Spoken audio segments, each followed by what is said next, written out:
اب دیکھیے، دیکھو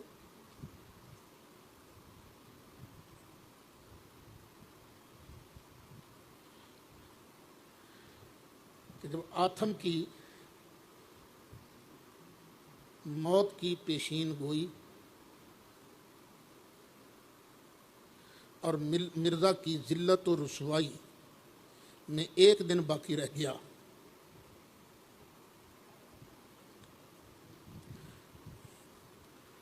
تو کیا ہوا؟ مرزے کا اپنا بیٹا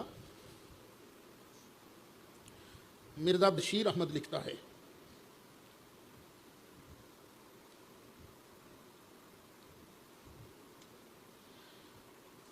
آگے نئی عبارت، نیا پیرا، بیان کیا مجھ سے میاں عبداللہ صاحب سنوری نے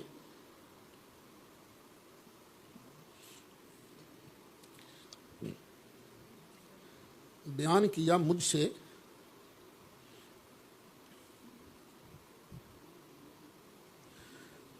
میاں عبداللہ صاحب سنوری نے کہ جب آتھم کی میعاد میں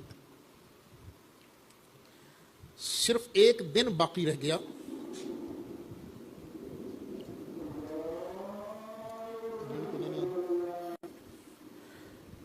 جب آتھم کی میعاد میں صرف ایک دن باقی رہ گیا تو حضرت مسیح موعود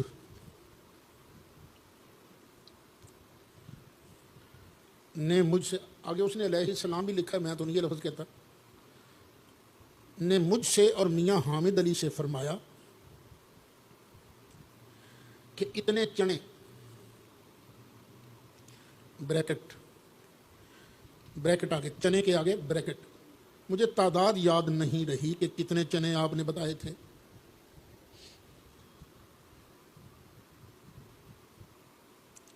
لے لو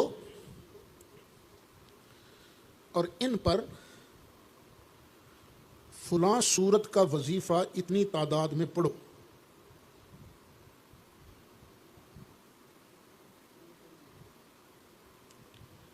بریکٹ پھر شروع، مجھے وظیفہ کی تعداد بھی یاد نہیں رہی، مجھے وظیفہ کی تعداد بھی یاد نہیں رہی، یہ بریکٹ کے اندر۔ آگے میاں عبداللہ صاحب بیان کرتے ہیں مجھے وہ صورت یاد نہیں رہی،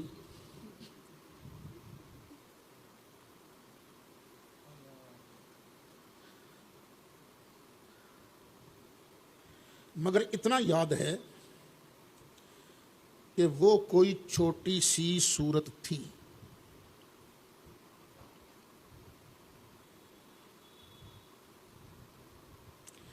جیسے الم تر کیف فعل ربک باصحاب الفیل۔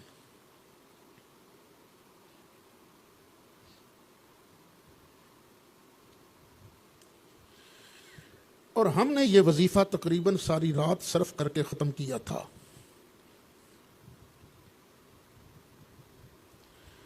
وظیفہ ختم کرنے پر ہم وہ دانے حضرت صاحب کے پاس لے گئے،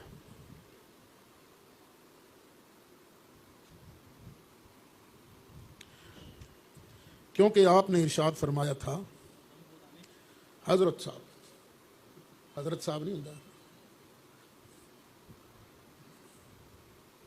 کے پاس لے گئے، کیونکہ آپ نے ارشاد فرمایا تھا کہ وظیفہ ختم ہونے پر یہ دانے میرے پاس لے آنا۔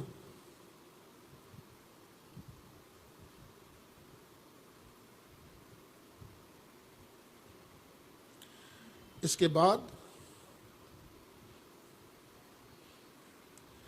حضرت صاحب ہم دونوں کو قادیان سے باہر غالباً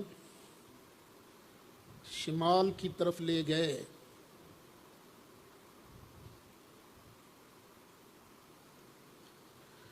سوچنے کی بات ہے، جب اللہ نے وعدہ کیا تھا تو پھر یہ حرکتیں یہ کیا ہیں؟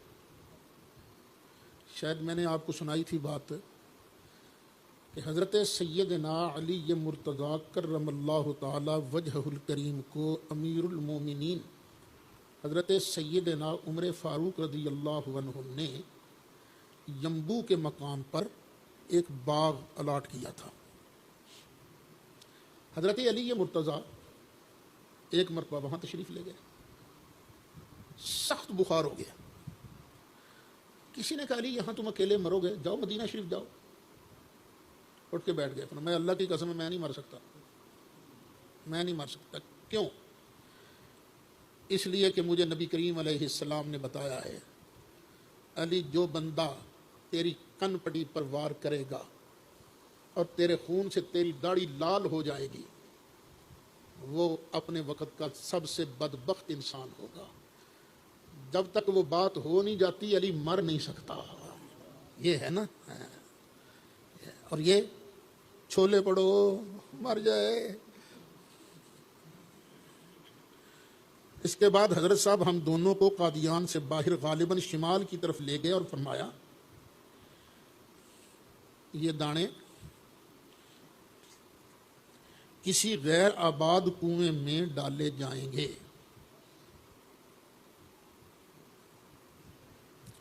اور فرمایا کہ جب میں دانے کنویں میں پھینک دوں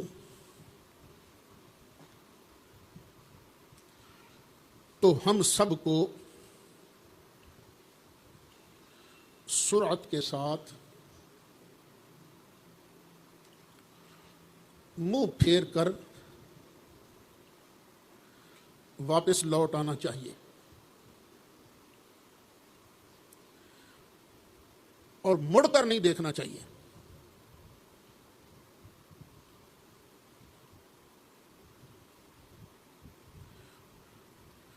چنانچہ حضرت صاحب نے ایک غیر آباد کنویں میں ان دانوں کو پھینک دیا، اور پھر جلدی سے منہ پھیر کر سرعت کے ساتھ واپس لوٹ آئے، اور ہم بھی آپ کے ساتھ جلدی جلدی واپس چلے آئے، اور کسی نے منہ پھیر کر پیچھے کی طرف نہیں دیکھا۔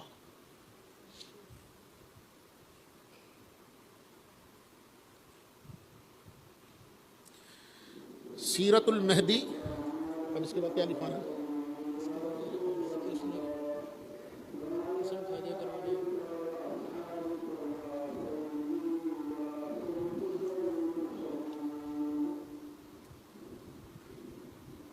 سیرت المہدی جلد 1 صفحہ 162 163۔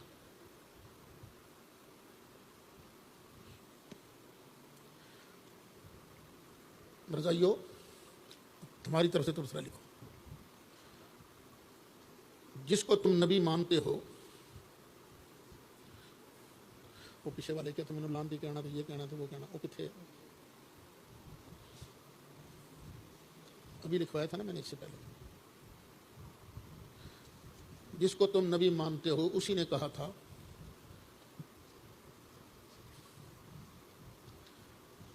کہ یہ 15 مہینے کے اندر اندر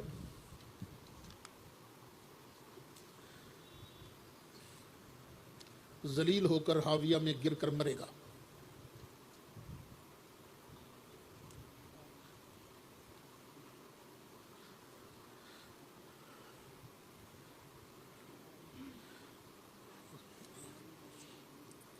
اگر ایسا نہ ہوا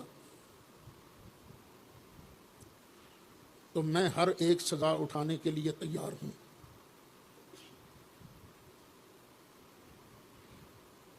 مجھ کو ذلیل کیا جائے،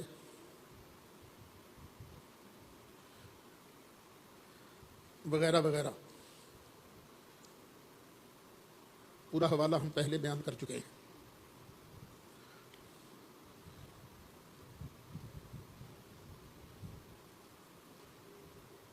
کوئی ہے شیر دل مرزائی؟ کوئی ہے شیر دل مرزائی جو مرزا صاحب کی بیان کردہ سزا کو قبول کرنے پر تیار ہو جائے؟ وہ تو قبر میں چلا گیا نا، اس کے ساتھ تو فرشتے جو کر رہے ہوں گے۔ آج جو زندہ ہیں اس کو نبی ماننے والے کو ہے تگڑا جس کو ذلیل کیا جائے، اس کا منہ کالا کیا جائے، اسے سولی دیا جائے، اسے لعنتی قرار دیا جائے؟ ہے تو سامنے آ جائے بھائی، اور اگر نہیں آتا تو پھر مرزے پر لعنت بھیج دے۔